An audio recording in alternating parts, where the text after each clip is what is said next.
ഓം ശ്രീ സായിരാം.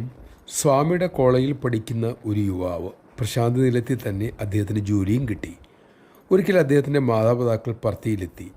അവർ ഒരുമിച്ചിരുന്ന് ഭക്ഷണം കഴിക്കുന്ന സമയത്ത് പെട്ടെന്ന് ഗ്രഹനാഥന് ഹാർട്ട് അറ്റാക്ക് ഉണ്ടായി. അദ്ദേഹത്തെ ഉടൻ തന്നെ ഭഗവാന്റെ ജനറൽ ആശുപത്രിയിൽ എത്തിച്ചു. പിന്നീട് അവരുടെ നിർദ്ദേശപ്രകാരം സൂപ്പർ സ്പെഷ്യാലിറ്റി ആശുപത്രിയിലേക്ക് മാറ്റി. അപ്പോൾ സമയം രാത്രി 10 മണി.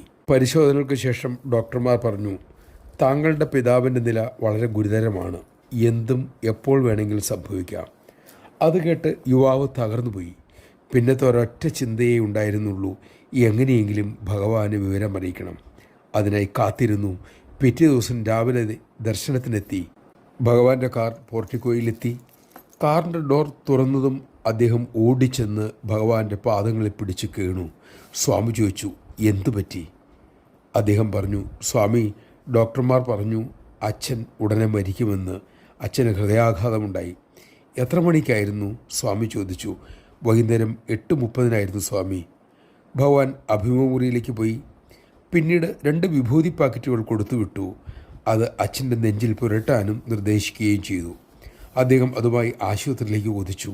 സ്വാമി പറഞ്ഞതുപോലെ തന്നെ കാര്യങ്ങളെല്ലാം ചെയ്തു.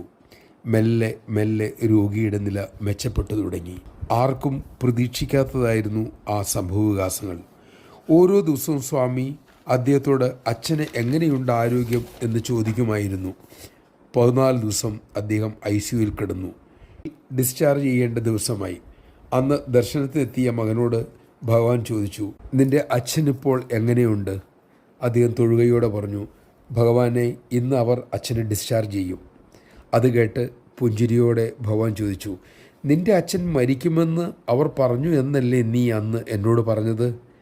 തൊഴുകയോടെ ആ മകൻ പറഞ്ഞു, അതേ സ്വാമി, പക്ഷേ അവിടുത്തെ കൃപ കൊണ്ട് അച്ഛൻ ജീവനോടെ ഇരിക്കുന്നു.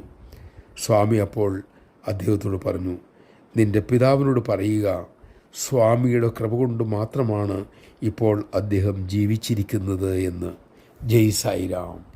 അതെ, നമ്മൾ ഓരോരുത്തരും ഇന്നത്തെ രീതിയിൽ ജീവിച്ചിരിക്കുന്നത് അവിടുത്തെ കൃപ കൊണ്ട് മാത്രം.